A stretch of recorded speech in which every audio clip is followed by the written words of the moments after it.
poder deleitar con todos sus conocimientos de historia, manga y anime, con una ponencia titulada Cuerpos del Deseo y la Maldad, Rosario Plus más Vampire y la resurrección de la moda del vampirismo en el anime, una historia no oficial. Bien, para empezar esta ponencia, chicos, voy a darles una aclaración que es que no voy a ser tan parcial, porque hay muchas cuestiones que me unen a Rosario to Vampire. Con quien están hablando es técnicamente uno de los tantos traductores de Rosario to Vampire cuando la serie era, cuando no estaba licenciada y cuando el mundo era tan pequeño que teníamos que hacer las cosas en fansub, ¿no? Y técnicamente también para ponerles, para poner el color a esta cuestión, ya me voy a parar acá. Sí, yo te pongo. Para ponerles el color a esta cuestión, la serie prácticamente me convirtió en lo que hoy soy, un otaku. ¿Sí?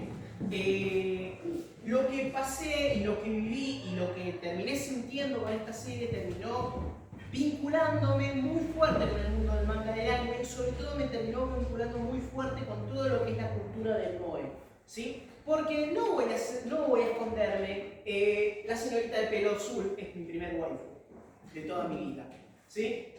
Así que esto no va a ser tan parcial, por eso nomás lo quiero aclarar.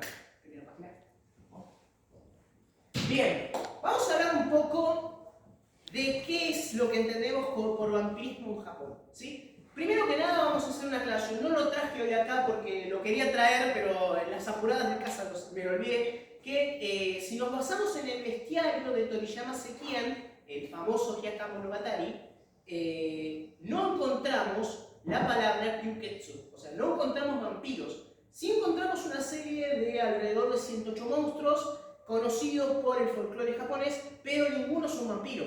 O sea, la característica de chupasangre no está en el folclore japonés. Técnicamente, chupar sangre y comer carne cruda era una cuestión de demonios, de los onis, ¿sí? Y que no había una distinción entre chupar sangre y comerte viva a una persona, o cruda a una persona, porque técnicamente eso no había diferencia, ¿sí? El vampiro es una cuestión íntegramente occidental, ¿sí? Y si vamos al punto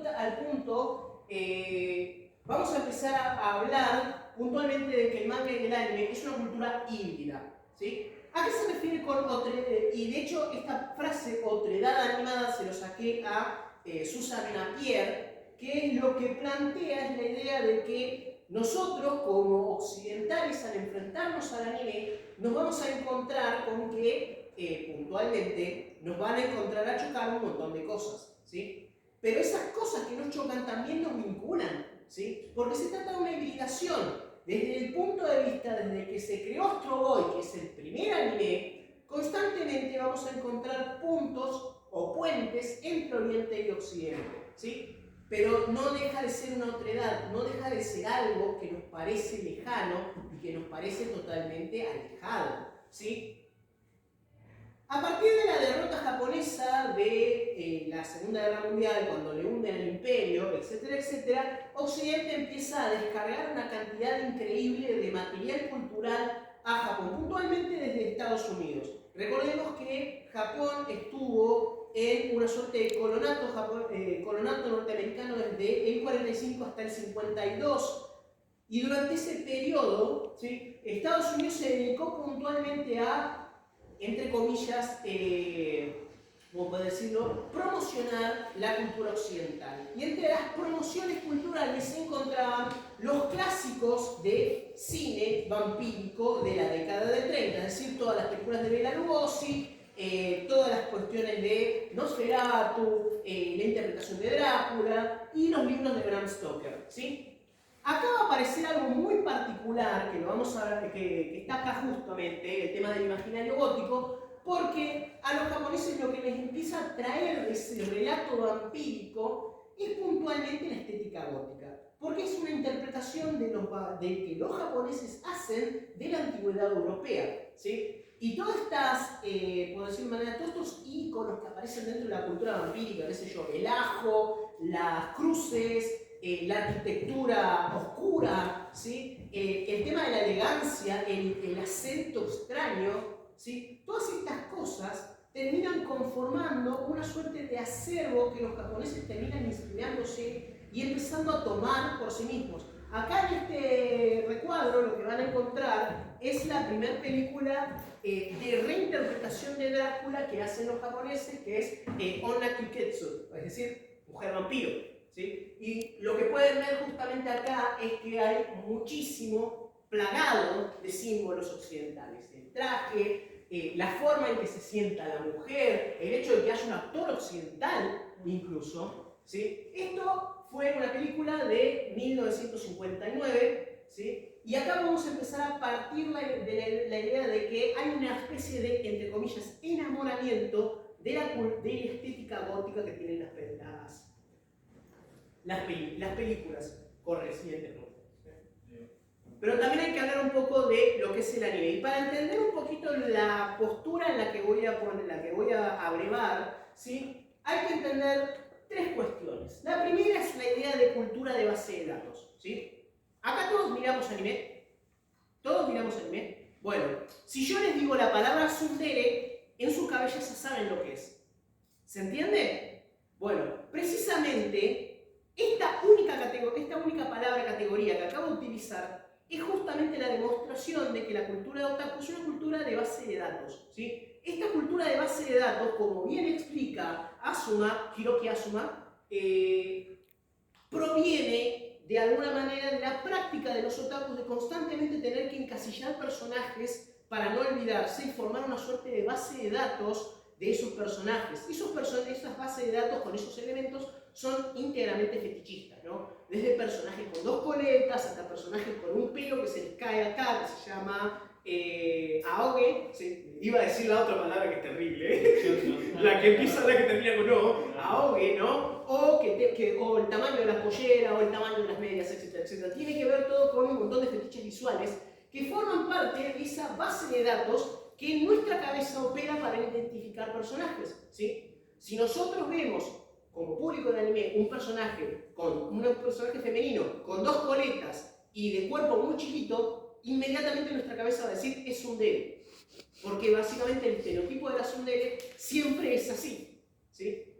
¿Se entiende? Este hábito de coleccionar waifus no es un hábito que sea ajeno a la cultura japonesa, ¿sí? De hecho, un investigador llamado Michael Dylan Foster, en un libro llamado Pandemonium and Parade, postula que la idea de base de datos ya proviene de la época en que Toriyama Sekien hizo el bestiario de los 100 monstruos, ¿sí? Es decir, esta idea de coleccionar una cuestión de relatos o de personajes en las cabezas ya estaba presente desde el siglo XVI en Japón, ¿sí? Por lo tanto, el anime, por decirlo de alguna manera, la cultura del anime, no es otra cosa más que la extensión de esa tradición de encasillar personajes y coleccionar historias de ellos y hacer como un acervo puntual de cada personaje.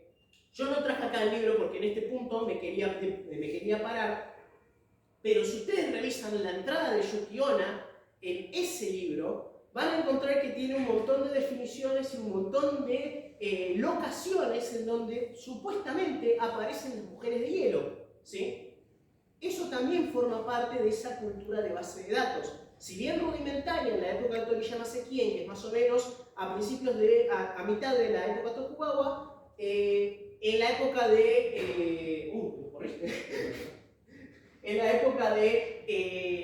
la actualidad esto es total y absoluto. Todos los que vemos anime compartimos esas características, compartimos esos puntos visuales que nos permiten hacer una conversación, ¿sí? Por otro lado, la cultura del anime tiene que ser definida como híbrida, prosumista, fetichista y estereotipada. Vamos a ir por partes. Híbrida en el sentido de que las prácticas, tanto estéticas como éticas y como consumistas dentro del anime, tienen una característica de hibridación. Primero que nada, no podemos hablar de que el anime es íntegramente japonés, porque muchas de las cosas que aparecen en los animes no son solamente japonesas, forman parte del acervo de la cultura occidental, como el señor Rosarin puede decirlo, ¿sí? No quita que haya elementos puntuales de la cultura japonesa, ¿sí? Prosumista en el sentido de que las prácticas de los que miran anime terminan produciendo elementos, terminan produciendo narrativas, como diría Azuma. ¿En qué sentido?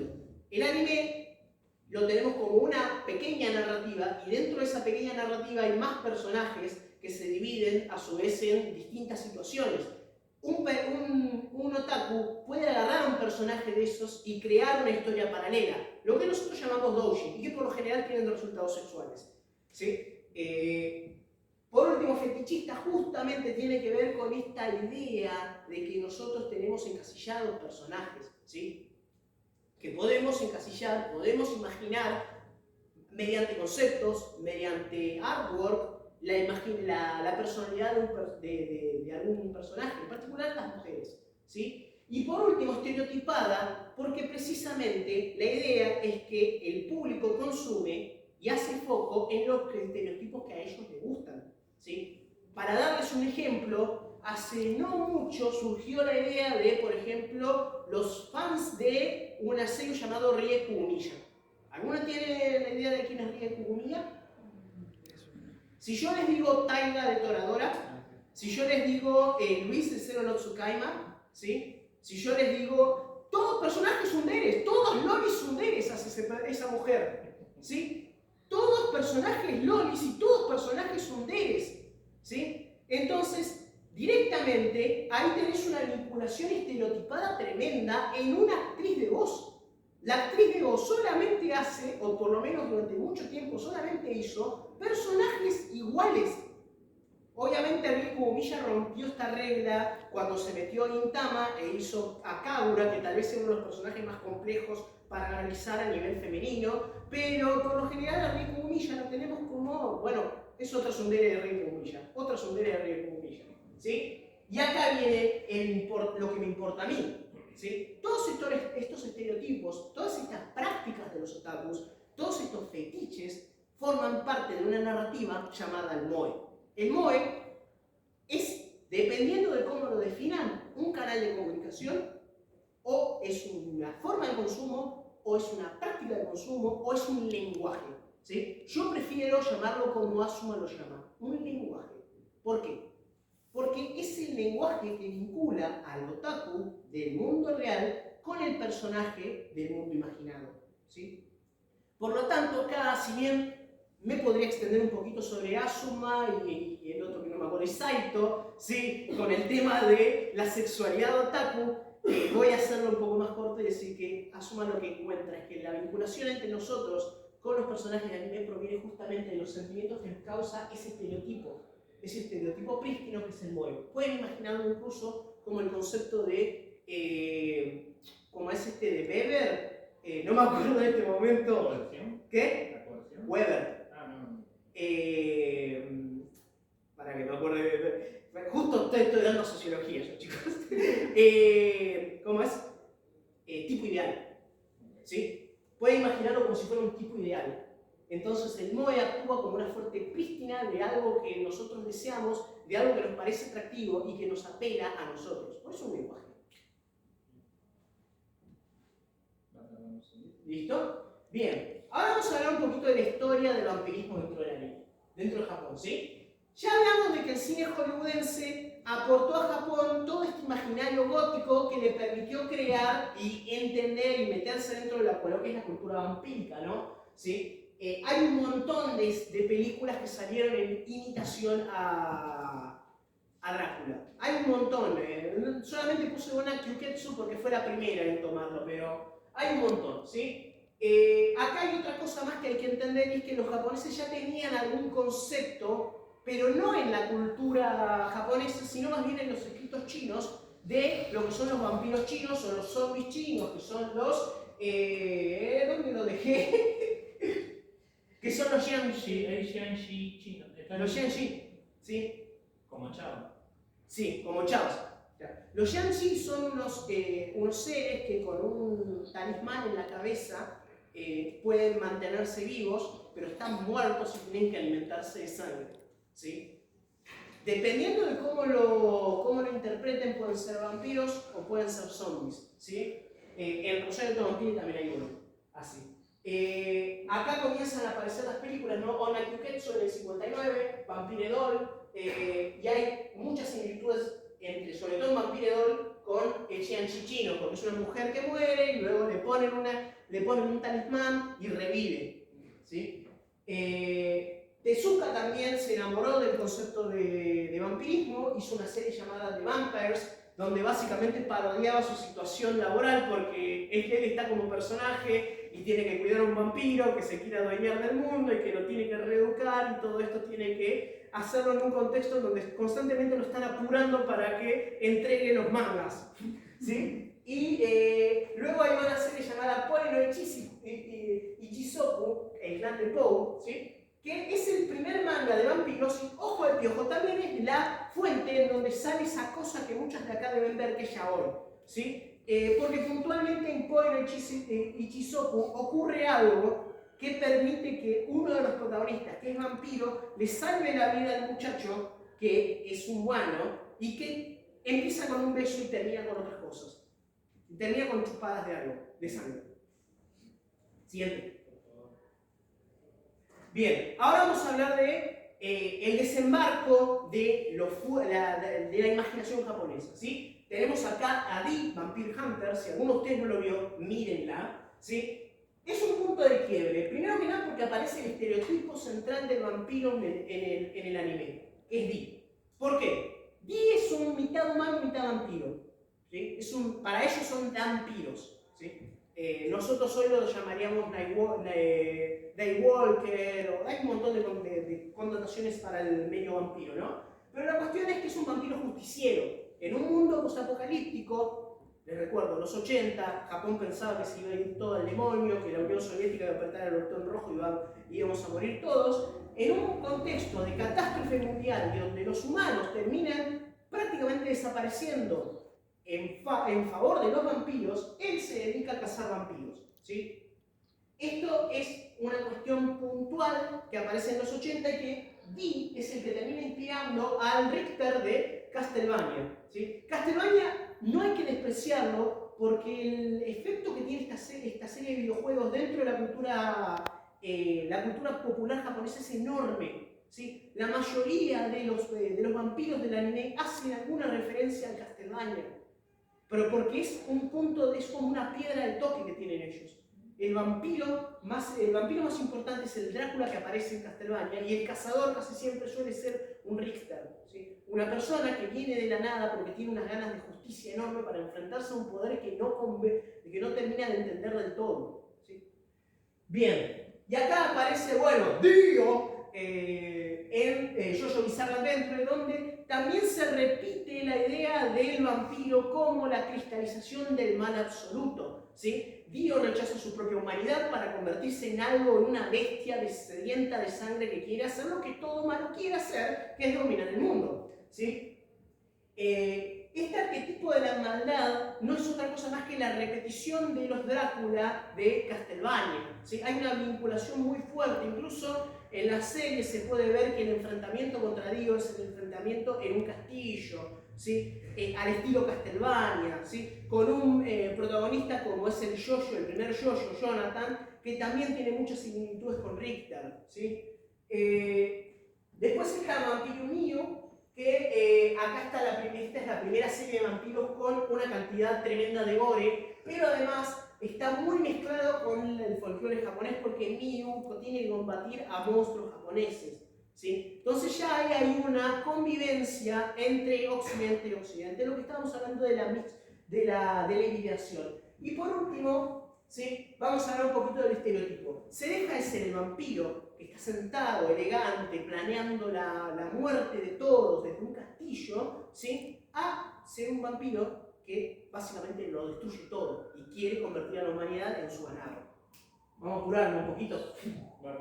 Bien, en los 90 ocurre que el vampirismo deja de estar de moda. ¿Por qué? Porque no aparecen series de vampiros lo suficientemente grandes como para que nosotros consideremos que el estereotipo evoluciona, ¿sí? A lo sumo aparece mucho en el JoJo, la serie Canon, por ejemplo, donde la protagonista se enamora de un vampiro, y que ya vamos a ver en la siguiente algo de eso, ¿sí? Y también aparece acá en Canon la figuración de que el vampiro es algo prohibido, algo que uno tiene que romper, ¿no? ¿Cómo es que se puede decir? Un tabú, ¿sí? Que la señorita de la cual se enamora de Canon, que es el vampiro, rompe, ¿no? Porque se enamora de alguien que es inmortal, ¿no? Y a final de la serie aparece, a final del año, ¿sí? Aparece Nightwalker, que es una serie producida por Sunrise, en aquel entonces cuando Sunrise tiraba el dinero al demonio, que es bastante interesante, sobre un vampiro que descubre casos policiales, y Tsukihime. Siguiente. Tsukihime es muy importante en esto, ¿sí? Yo no solamente por ser fanático de todo lo que Ada Koja hace y Kinoko Konasu, sino también porque Tsukihime le pone lo que le faltaba al vampiro, que es esa cuestión erótica y es cuestión del moe. En Tsukihime es una vampira que es supuestamente la princesa de la luna, de la cual el protagonista se termina enamorando porque termina convertido en vampiro, por cuestiones de la trama, ¿sí? Y este formato de novela visual, Tsukihime es muy elaborado a nivel narrativo, termina generando la empatía suficiente con los otakus para apropiarse de esa waifu inmortal, por decirlo de alguna manera. Y Tsukihime termina generando lo que se conoce como la era dorada del vampirismo en el anime, que va desde el 2003 hasta el 2009, porque salieron todas las series de vampiros que tal vez tengan ustedes. Vamos a empezar. Dance with the Vampire Moon, que es básicamente una loli vampiro en tramas políticas con un pobre muchacho. Trinity Cross, una chica que se enamora de un vampiro porque van a una escuela de vampiros, ¿sí? Y que tiene un final bastante polémico, ¿sí? Vampire Night, otra serie shoujo que se trata de eso. Perdón, era Vampire Night la serie shoujo. Te amo, Cero. Trinity Cross es la de otro vampiro en estilo D, en donde el protagonista, la voz del protagonista la hace nada más y nada menos que Gak, ¿sí? Y la serie, el opening, lo deben conocer porque lo hizo... bueno, después me voy a recordar. ¿Trinity Cross o Trinity Blood? Trinity Cross. Bloodlab, que es la primera vez que aparece un vampiro otaku, es decir, un vampiro que utiliza su inmortalidad para ver anime y para meterse en la cultura del anime. Rosario to Vampire, que vamos a hablarla más adelante. Kurosuka, que es una serie que vincula el pasado japonés con el vampirismo, que es bastante interesante y bastante cruenta para verla. Y Owari no Seraph, que el vampiro aparece como un ser colonial y militarista y que obliga a los humanos a tener que tomar las armas para enfrentarlos, ¿sí? Hay toda una cuestión mitológica alrededor de Owari no Seraph muy interesante, como también una producción de yaoi increíble. Siguiente. Bien, los vampiros modernos, para darles un pantallazo, serían, por ejemplo, en Korewa Zombie de Ska aparece la vampiro ninja Cera, que mezcla un poco de erotismo con un poco de comedia. Strike the Blood, que básicamente es un vampiro que le toca las tetas a las chicas mientras le chupa la sangre. Monogatari series, donde el vampiro es una loli y donde, bueno, todos sabemos lo que son los fanáticos de Monogatari. Tsuki, Laika no Nosferatu, serie que recomiendo muchísimo, vampiros soviéticos. ¿Qué pasaría si los vampiros viviesen en la época de la exploración espacial? Algo muy interesante, una serie muy dramática y muy linda para ver. Yuketsu no Shinu, vampiros otra vez que tienen problemas para vivir porque no pueden morir y terminan abrazándose a la cultura otaku. Denichan Wakatakarai, que es una de las series más encantadoras que vi, donde una chica Hikari, que es vampira, tiene que sobrevivir a lo que es la escuela y gracias a un profesor ella va aprendiendo lo que es la vida cotidiana. Además de ella hay otros monstruos adentro. Siguiente, vamos a ir al meollo del asunto. Bien, ¿por qué Rosario to Vampire? Primero que nada porque Rosario to Vampire lo que va a hacer es relacionar finalmente al moe con el vampirismo. Todas las chicas que ven acá, todas las chicas son monstruos, de algún tipo, ¿sí? Esta es un vampiro, esta es un vampiro, esta es una bruja loli, esta es una sucubo, esta es otra bruja, esta es una yukiona, ¿sí? Hasta ahora, todos estos monstruos no estaban asociados tan fuerte al fenómeno del moe como lo hace esta serie, ¿sí? Además de que hay un toque erótico de comedia alrededor que le dio Gonzo, que permite que uno se empatice con estas protagonistas, ¿sí? El hecho de una comedia escolar y que en la serie lo hayan enfocado hacia el día a día del pobre Sukune, que básicamente es un hombre casado, es decir, es un hombre presa, por decirlo de una manera, porque todo el mundo se lo quiere comer de alguna manera, ya sea comerlo físicamente como por sangre, nos da un poco la pauta de que el protagonista es un protagonista de Alien prototípico, pero por aquel entonces, 2004, no era tan así, era un protagonista de Alien que de alguna manera rompía con esa idea de que el chabón era un tremendo necesitado y en cambio acá es una pobre víctima, ¿sí? Acá se plantea también esa convivencia con otros monstruos que aparece ya ¿cómo era que se llamaba? Vampire Millu, ¿sí? Pero acá es como que los vampiros tienen que aprender, los monstruos tienen que aprender a convivir con los humanos, ¿sí? Y hay una relación de monstruo-humano y un final bastante triste, o sea, el humano se relaciona con el monstruo y esa relación, por más que sea buena onda, termina arruinando al humano, ¿sí? Ya vamos a ver por eso, porque la serie tiene una narrativa que es divergente, ¿sí? Porque en el manga y en el anime hay una sobreexplotación del parámetro moe dentro. Lo produjo Gonzo. Gonzo no respetó el manga, hizo unas 2 series de 12 capítulos y la mayoría de ellos hacían énfasis en el moe, la mayoría de ellos hacía énfasis en el erotipo suave, el ecchi y sobre todo la venta del modelo Seiyu Idol. Chicos, estamos hablando de Nana Mizuki, que hacía la voz de Moka en el mejor momento de su carrera, por lo tanto vendía lo que sea, ¿sí? De hecho, Rosario de Vampire se pueden acordar cualquiera de ustedes por los openings de las chicas bailando, que eran los bailes que Nana Mizuki hacía cuando cantaba esos temas, ¿sí? ¿Se entiende a dónde voy yo con esto? El manga, en cambio, es un problema porque el pobre Tsukune pierde su humanidad, ¿sí? Esto es lo que queda de Tsukune, ¿sí? El pobre tipo, por haberse relacionado con Moka, pierde su humanidad. Y en esa desesperación se transforma en un monstruo. El tipo pierde toda su conexión con lo real, con lo que era él como humanidad, ¿sí? Y este beso, que es un spoiler tremendo, y no es Moka, es mi waifu Kurumu, dándole beso, que es el momento donde le salva lo poco de humanidad que le quedaba a Tsukune, ¿sí? Pero la cuestión es que el drama va alrededor de los vampiros no son malos, son buenos o no son malos. No importa que sean buenos o malos, los terminan arruinando. A la larga, el humano la pierde.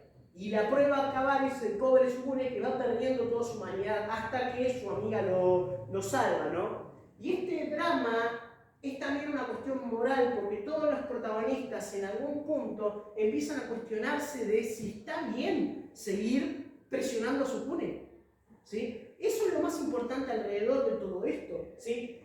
Moka, de hecho, tiene el problema de que tiene 2 personalidades y que, no voy a hacer spoiler, pero tiene que ver con una cuestión de protección de su propio ser, ¿sí? Hay una cuestión ahí media filosófica alrededor de la dualidad de Moka, ¿sí? Pero Moka todo el tiempo se está cuestionando si está bien seguir tomándole la sangre a Tsukune, si está bien seguir cambiando sangre, ¿sí? Kurumu, que es una sucubo, está constantemente preguntándose si lo que siente por Tsukune no es amor o simplemente el sentido de presa, ¿sí? Entonces, la pregunta dentro de la serie es, ¿pueden los monstruos tener sentimientos y amar? Esa pregunta es a lo largo de la serie contestada, y esto es para que vean un poco cómo el manga se diferencia del anime, ¿sí? Porque hay una narrativa que es divergente. Vamos a terminar con esto porque si no, ya Rosarín, ya Hernán me quiere matar. No. ¿Sí?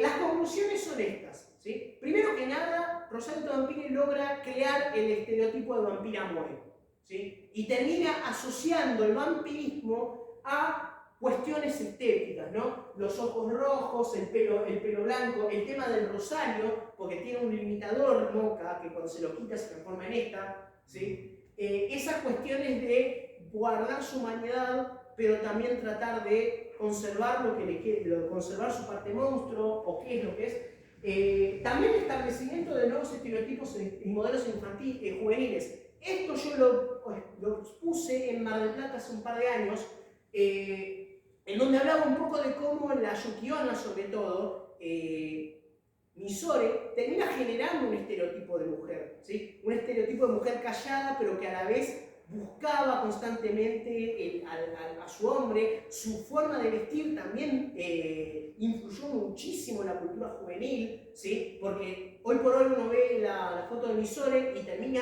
asociándola al prototipo de otaku, ¿sí? Las medias rayadas, la ropa toda grande, etcétera, etcétera, ¿sí? Hay una reactualización de los distintos monstruos con un impacto profundo en los estereotipos modernos, ¿sí? En este sentido lo que quiero decir es que los monstruos se terminan ayornando y acomodándose al imaginario japonés de adolescente, ¿sí? El hombre lobo se vuelve una suerte de galán fallido, la vampiro en realidad es una mujer que no puede estar cerca de otros tipos y que siente mucha timidez. La Yukiona es una stalker que no puede acercarse porque sentir calor de por sí en su cuerpo. Sí, ya está. Te mordieron. Sí, ya está. Y por último vamos a hablar del uso del moe, ¿no? Porque constantemente en esta serie se nos tira con pedazos de moe para alimentar nuestra imaginación y nuestra empatía con los personajes, ¿sí? Por lo tanto, Rosario de Vampiro es una suerte de pináculo vinculante entre los vampiros modernos y los vampiros antiguos, y es donde cambia la forma de pensar el vampirismo en el anime.